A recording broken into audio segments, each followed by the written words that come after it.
Ladies and gentlemen, I hope you all had a refreshing lunch and you all are back at your respective seats. So, as we all know that we now move to the next session, which we'll be calling as second session for the day, one that focuses on a crucial link in the rice value chain, shipping logistics for rice trade. While production drives supply, it's logistics that connects the farmer's field to the This particular session will explore how efficient transport, modern infrastructure, and streamlined shipping systems can strengthen India's position in the global rice exports. Without wasting any further time, let me make you all introduce with our speakers as well as the moderators. The one who is going to moderate this wonderful and a very insightful session is going to be a personality who is working as a managing editor for agriculture and food pricing at S&P Global Commodity Insights, leading comprehensive coverage of global agriculture markets. In this role, he specializes in commodity demand, supply dynamics, and price analysis across major crop, including rice, wheat, grains, proteins, and edible oils. Ladies and gentlemen, the personality is the one and only Mr. Asim Anand. He's the managing editor, agriculture and food pricing, S&P Global Commodity Insights. Can we have a huge round of applause as he makes his way to the stage as our esteemed moderator? Can this loudness be a little louder? Thank you so much. Moving on, it is time to call our esteemed speakers on the stage. The one who is going to make his way is a partner at the Chambers for George Ribello in Mumbai, recognized as one of the India's leading maritime and shipping law specialists with over 2 decades of distinguished practice. Holding an LLM in maritime law from London, he has built a formidable reputation in container shipping matters. Ladies and gentlemen, please allow me to welcome on the stage Mr. Ashwin Shankar, partner in Chambers of George Ribello. Can we have a huge round of applause for him, everybody? Moving on, our speaker, the next speaker for this particular session is going to be a personality RS, served as Director General of Shipping and Additional Secretary to the Government of India from 2019 to 2023, leading India's Maritime Regulatory Authority through transformative reforms and unprecedented challenges. His tenure is distinguished by revolutionary digital transformation initiative that modernized seafarer documentation. Ladies and gentlemen, please allow me to welcome Mr. Amitabh Kumar, former Director General of Shipping and Independent Director of the Great Eastern Shipping Company Limited. Can we have a huge round of applause for all the speakers as well as the moderator? Now, handing over my mic to Mr. Asim Anand. He's the Managing Director, Agriculture and Food Pricing, S&P Global Commodity Insights. And we are looking forward to have a very insightful panel discussion, ladies and gentlemen. All attention to this stage. Over to Mr. Asim Anand. Is it on? Just say hello. Can we switch on the mic?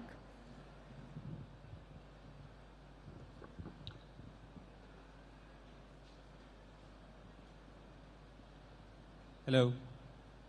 Yes, fine now. Thank you. So in the first session, we talked about rice production efficiency and how much we can export and the potential. We also talked about yield. We talked about the limitations that we have at ports. We talked a lot about fragmentation as well. So in this session, we'll focus on shipping and logistics and the challenges that the Indian rice exporters are facing, plus, what else can be done and what policy initiatives can be taken by the government, by the stakeholders. So without further delay, let's start. My first question is to Mr. Ashwin. Based on your experience in handling rice-related shipping claims, what are the mistakes by ship owners at Bharat Load Port, during voyage, and at West Africa Discharge Port?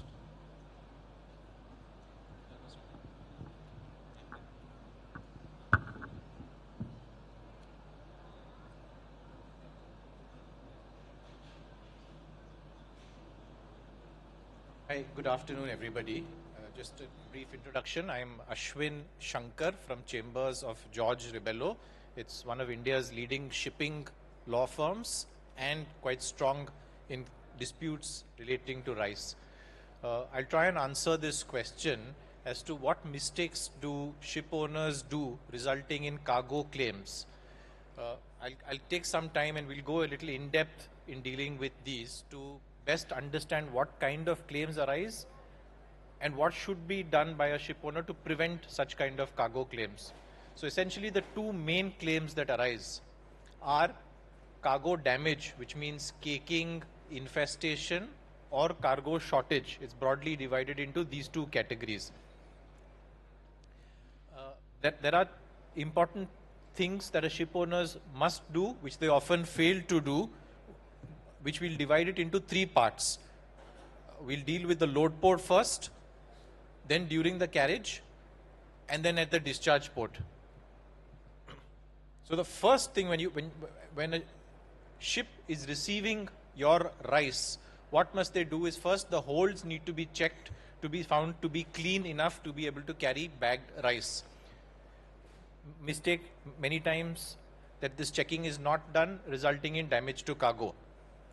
2, after the cargo is ready for loading, there needs to be sufficient ventilation gap between the tank top and where the cargo is going to be kept. Normally, dunnage is kept or bamboo is tied together in a manner that there is a ventilation of air all the time that is available. This ventilation is probably the most important thing. Just a few inches between the tank top and the cargo. It serves at least 3 purposes. First is ventilation. Number 2 is if the tank top gets wet, for reasons which I will come to, the cargo remains dry because of that gap. And the third is if, again, the tank top, that is the bottom of the hold, gets wet, then there should be place for that water to be able to flow out towards the bilge pump. So the cargo always remains dry. Now, why does this cargo get wet? 2 reasons. One is the sweating of the cargo itself, and number 2 is the sweating from the ship, that is the metal coming in contact with temperature of air substantially different from the metal temperature, resulting in it crossing its dew point and condensation forming. So these are the 2 biggest risks that your rice cargo is exposed to, and one of the best ways to avoid that risk is keeping this gap by way of keeping dunnage or bamboo sticks and then a kraft paper above that, and only after that loading is done. So when your cargo is being loaded, please make sure that you are inspecting this. If you find that this is not being done in the manner that the surveyor recommends to you, make sure that as a shipper, you record your note of protest or a letter of protest, so you can indicate that this is the improper method of loading that has taken place, which will be causative of a possible cargo damage at the end. So it's important to collect your evidence, and more importantly to make sure that you follow good practices, that you have no such need for this evidence, no such damage to cargo at all.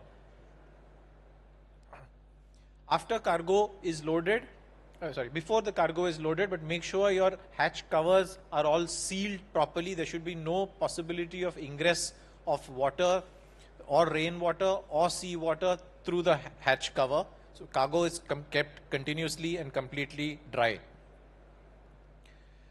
During the loading process, make sure that you have a top quality, experienced stevedore as well as a trustworthy shipping line who does not compromise on these quality standards, because what is at risk is of a high value cargo. Often it will be $400 a ton, so you can't take risks in cutting corners in these aspects. While loading, don't use steel hooks for moving your bags. Steel hooks means there's likely to be a hole in the bags, resulting in the spillage of cargo. So again, avoid this. Keep taking photographs of the entire loading process. Any defects, particularly greater number of photographs, try and have them countersigned by the stevedore or the vessel owner, depending on which side of the fence you are at. If you have a doubt on the condition of the cargo, take joint samples at the cargo for laboratory testing.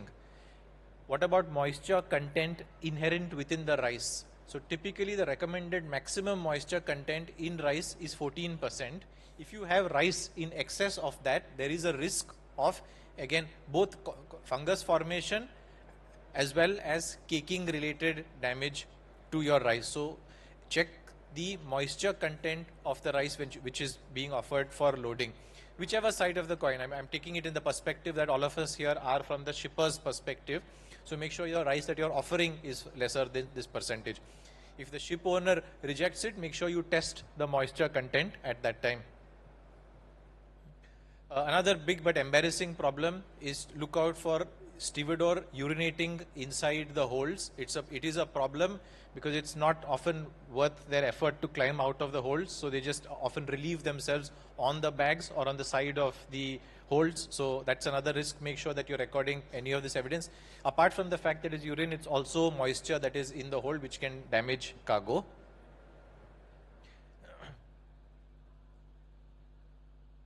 Any bags that are found containing wet cargo, ideally the ship owner should immediately reject it. He should not accept it because apart from that bag, it can also cause damage to neighboring bags of rice. So the effect that it has can be harmful to companion cargo also within the entire hold. So everybody must be alert to see the moisture content or whether the bags are wet. This is at the loading process.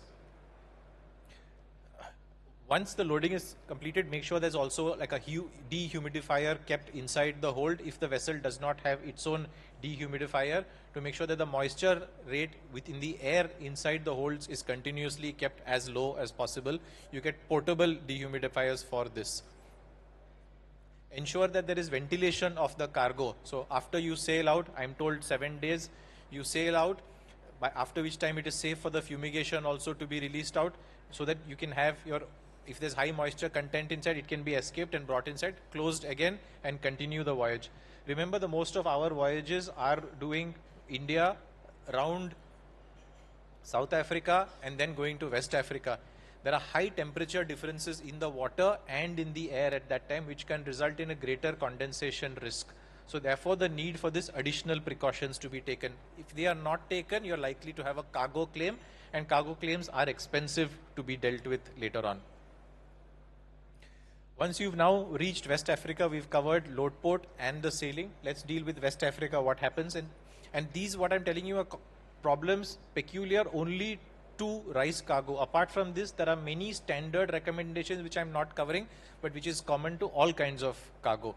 There, make sure that the surveyors who come are adequately, properly appointed, having an identification card and are authorized to conduct the survey. And you must know which surveyor is acting on behalf of which interest, because you may have multiple receivers, you may have stevedores, so you may have a P&I club, so make sure which person is representing whose interest. During the loading, during the unloading, as soon as the hatch covers are opened, start taking a photograph first of the top tier of the cargo. The top tier of the cargo, if it is wet, is an indicator that there is likelihood that moisture would have entered from the hatch covers.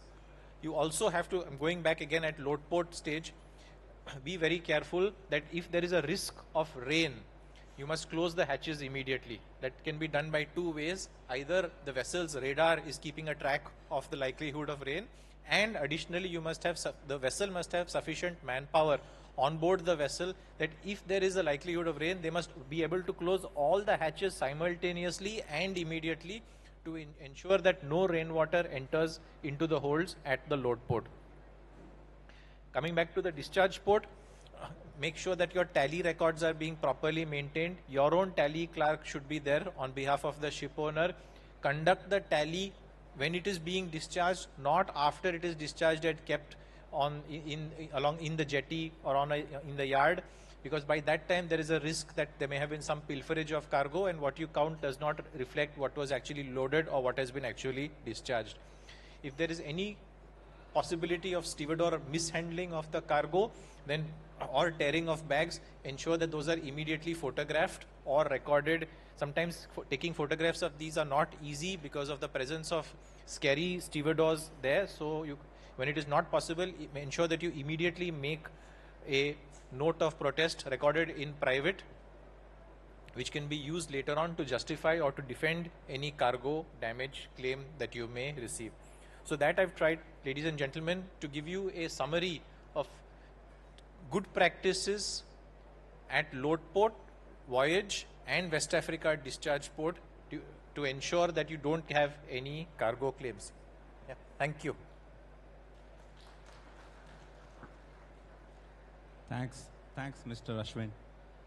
So it's very interesting that even the smallest of details, if you miss it, it leads to a lot of losses.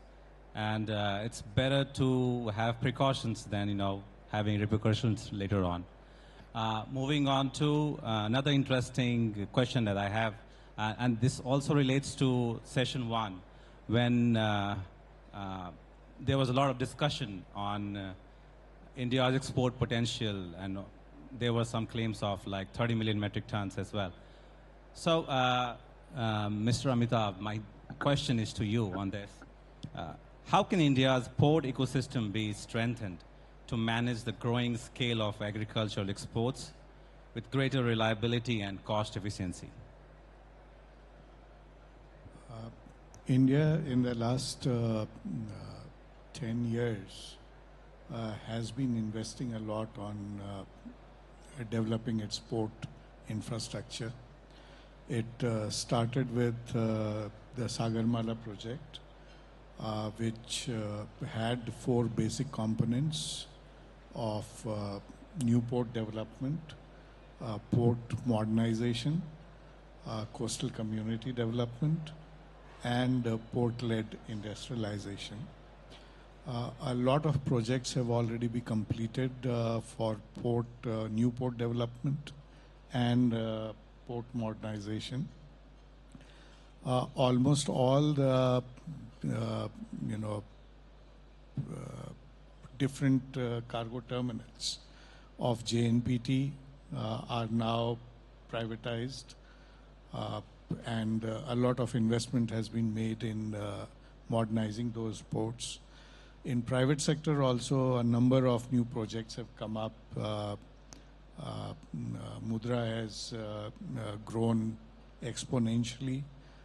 Similarly, we now see a lot of emphasis being paid on developing a new port at Vadhavan in Maharashtra, which is going to be the biggest port in the country.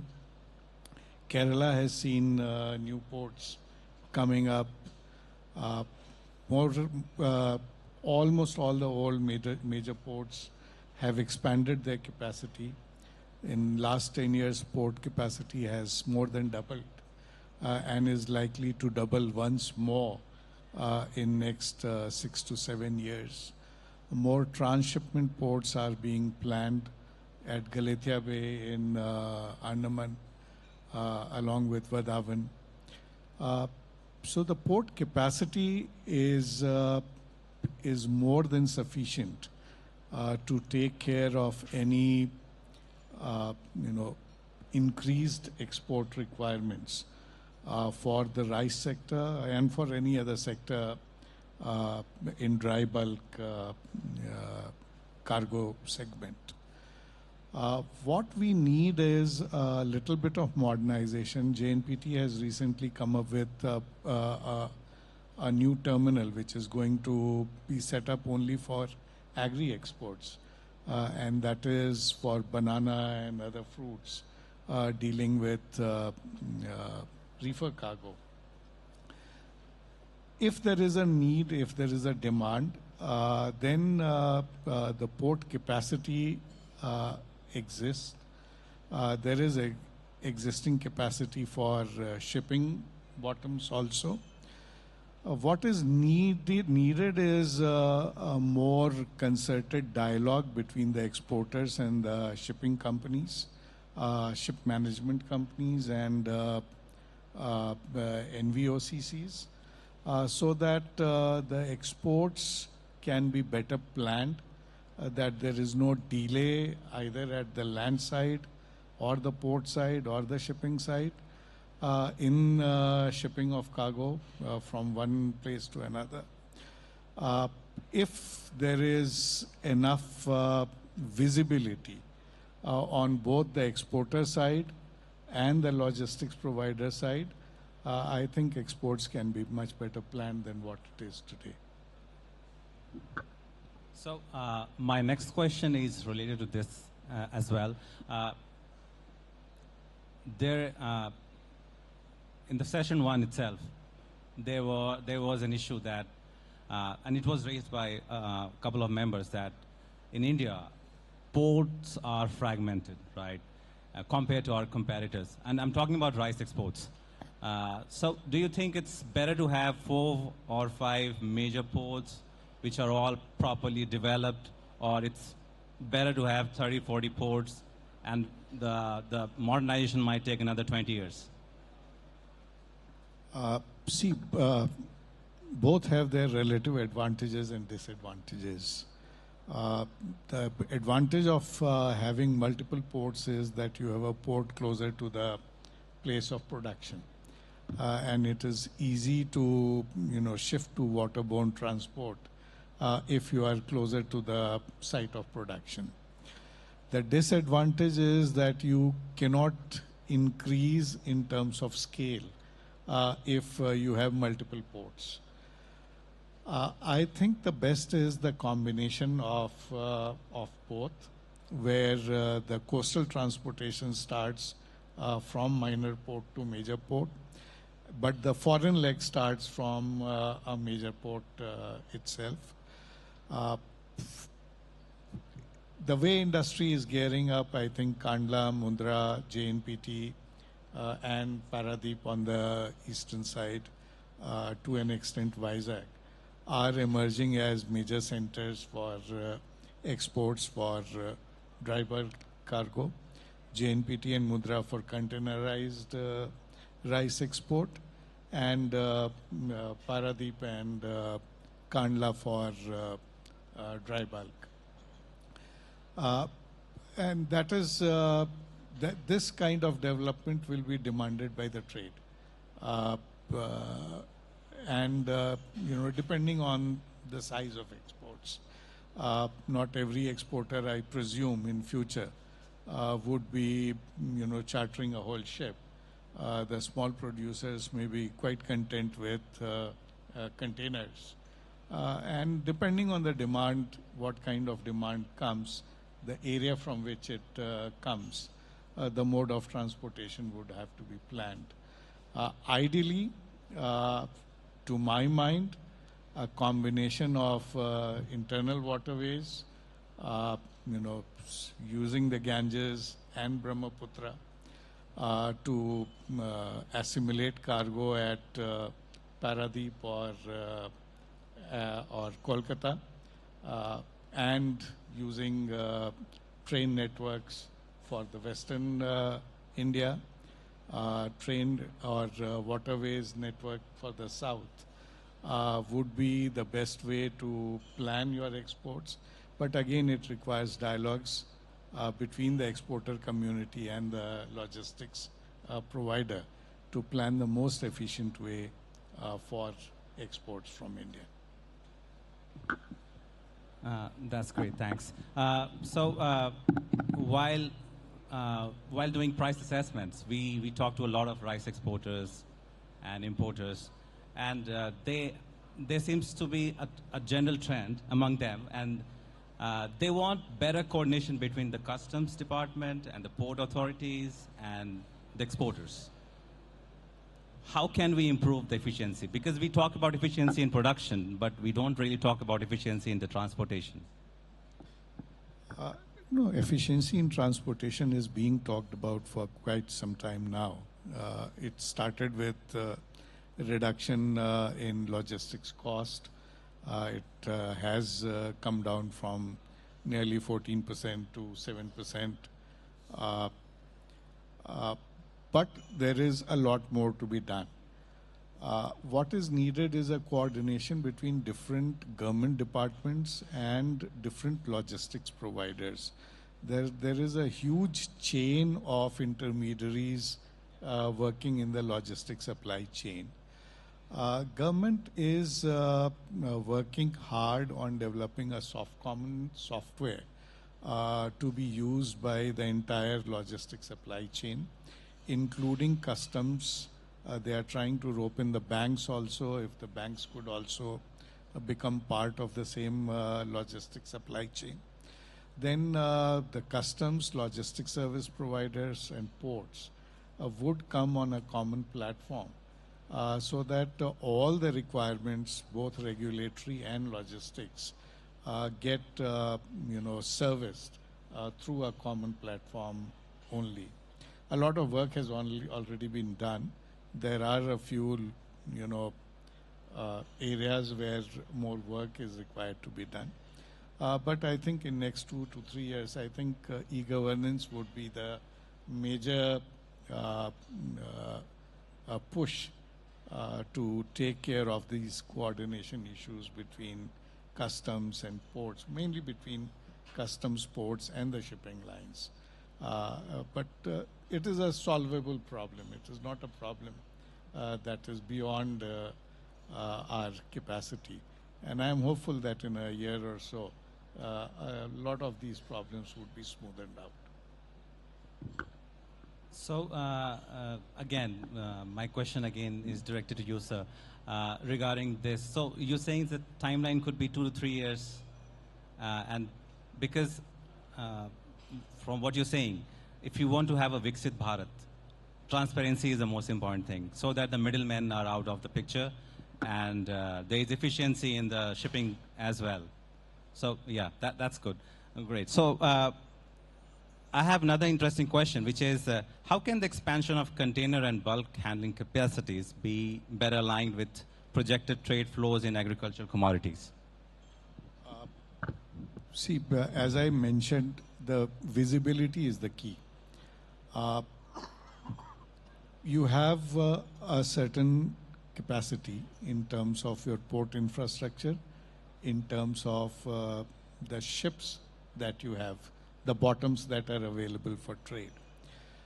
Now, there are two ways to approach it. Either we create capacity for the peak period, or we plan our affairs in such a way that the difference between the peak and the lean is minimal. If we plan our capacity only for the peak period without, planning the logistics, and there is a huge gap between the peak period and the lean period, then the infrastructure would be redundant for most of the year. To utilize both efficiency in exports and proper usage of the infrastructure that is being created, because that is also going to affect costs. We need more visibility between the affairs of the exporters and the affairs of the shipping lines. Exporters need to know what would be the schedule for the ships. The ship owners need to know what would be the export schedule of the exporters and what would be the expected volume. If these two sides sit together and plan their affairs for a year, I don't see there is any reason why we cannot bring down inefficiency in logistics, even from the present infrastructure that we have. So, sir, you talked about visibility, which primarily means efficiency and transparency, right? My small question on this is, we have a lot of small rice exporters and medium-sized rice exporters as well. And a lot of them have this question that, the system favors large-scale exporters, have been favoring for us for some time. So when we talk about transparency, is it applicable to all, or is it just for the medium and small players? It will be more applicable for medium and small, but in effect it is applicable to all. If you are a large exporter and you go looking for containers at the last moment, you will face bigger problem than small exporters. So everyone has to plan. Good thing about rice export is that you know exactly when you want your exports to go. There is a seasonality involved.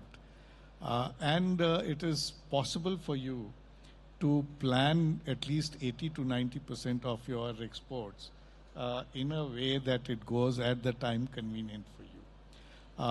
Long-term charter is well established in shipping lines. Shipping lines also have to plan as to how many empties they have to bring to the country, how would they reposition their containers so that the volumes required become available at a place where it is needed. What should be the schedule of the vessels? What should be the size of the vessel that should be made available for this kind of export? So that is why I keep repeating the same thing, and this I have been saying to FIO, to everyone else when I was DG Shipping, that unless and until there is transparency on both sides, it will be very difficult to plan logistics. Logistics cannot be planned at the last moment only. It has to be planned well in advance. The contracts need to be entered well in advance.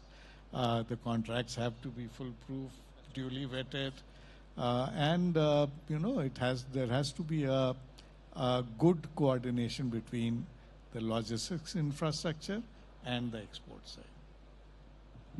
And that's why you're talking about that'll take 2-3 years for that system to come online, and then the transparency will be there. So, Mr. Ashwin, my next question is to you. This is regarding the fact that with rising shipments, there are a lot of disputes, right?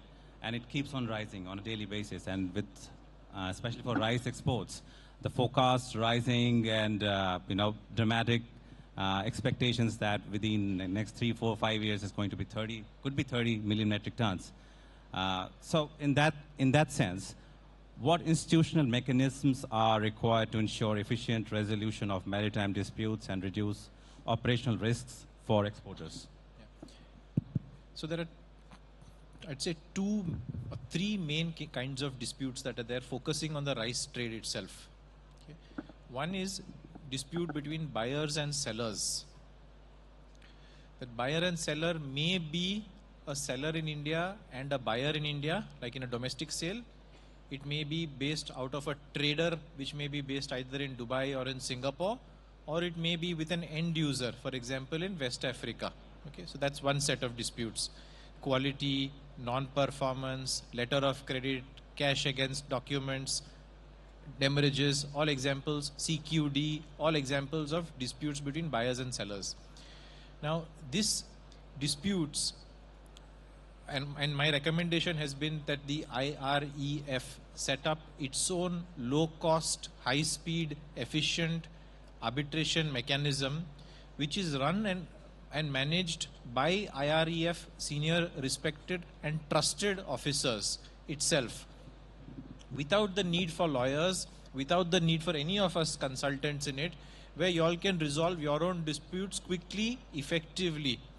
And that works in various other trades. Cotton has its own in-house arbitration mechanism. So that, and it's because it's cheap and it's affordable, there's no fear of getting into a litigation or an arbitration. It's much more user-friendly. Okay, that's one. The other 2, where unfortunately legal does need to come in, are on the maritime side. Now, on the maritime side, there are 2 kinds of contracts under which disputes arise. One is charter party disputes, which most commonly will be resolved by way of arbitration in London, most popularly, or Singapore. We are trying to bring as much of those disputes back to India as far as possible. And the third is this, what I spoke about was the cargo damage or the cargo shortage claims, which typically will be fought out in the discharge port country itself. So a ship will get detained, it may get arrested over there, a receiver may try and sue the ship in West Africa, and those disputes go on over there. There's not much that can be done to change that forum or the way that works. It is typically controlled in French language and dominated by Paris-based law firms. But whatever is possible, we need to cut down the cost of doing business, dispute resolution, bring in efficiency, and bring as much of it possible back to India to resolve it better. Thanks, Mr. Ashwin. My next quick question is to Mr. Amitav, and it's regarding the fact that we talked about an efficient platform which is transparent and all. So how can digitalization in port operations through e-documentation, automation, and real-time tracking enhance transparency and trade facilitation? To be just more specific. So the Indian Ports Association, IPA, has developed a software called Portal. Portal is one repository which will receive all documents from an incoming vessel. It will also provide access to customs so that customs formalities also get completed on the portal software itself. Similarly, there is a request for, there was a request during COVID period from Federation of Indian Exports Organization to create a system where, the exporters could put their demand and the ship owners could, inform about the supply of vessels on the same forum. And that small software was created just for that period. It was hugely successful in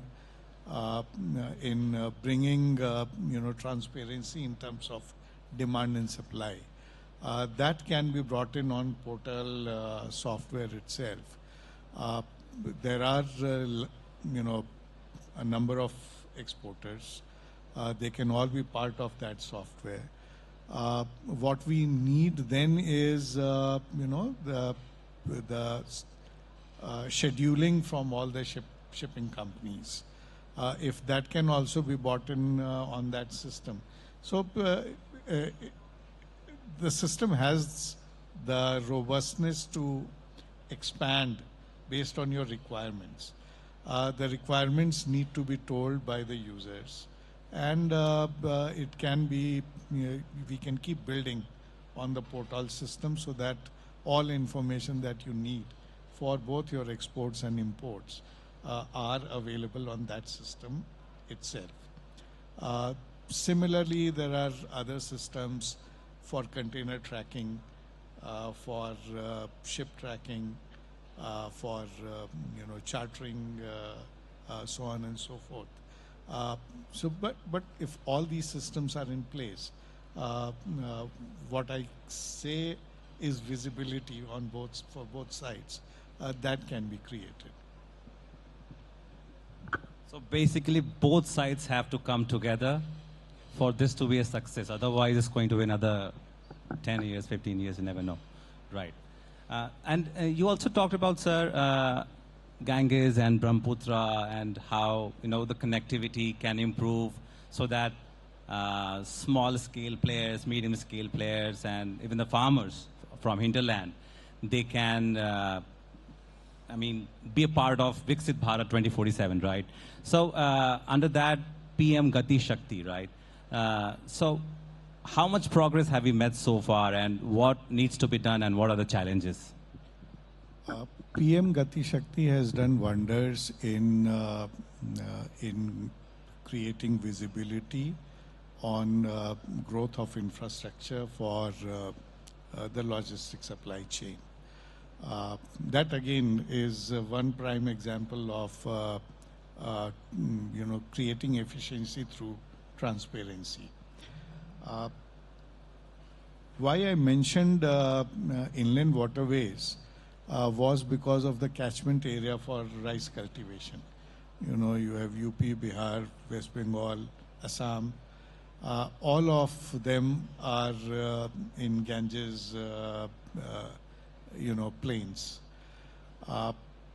But we all know the average land holding in these states is minuscule, and it is coming down with every new generation. I don't expect these places to, export a shipload of rice in one go. But every village would be capable of exporting 30 to 40 containers, if logistics facilities are easily made available. This area will benefit immensely from inland waterways authorities, where the ship sizes would be small, and these logistics provider can then agglomerate small quantities at ports either in Haldia or Paradeep to export it further to different countries. It will create more value for the produce from these areas, and it will also give impetus to logistics supply chain on Inland Waterways Authority. Thank you, Mr. Amitabh. So that's all for the session. The key takeaway from the session was the fact that efficiency is very important from both sides, not just government, but from the exporters as well. We need to have efficiency. We need to have transparency in data as well. And like Mr. Ashwin said, that even the smallest of details are very important so that you don't pay a bigger price later on. It's better to have precautions, have basic sanitary checks right at the point of origin rather than paying huge amounts later in claims. And we had some insightful conversation around, the claims and how to be safe from them. And at the same time, we also talked about the market efficiency in logistics and how production efficiency and shipping efficiency can work together for Viksit Bharat 2047. Thank you. Thank you all.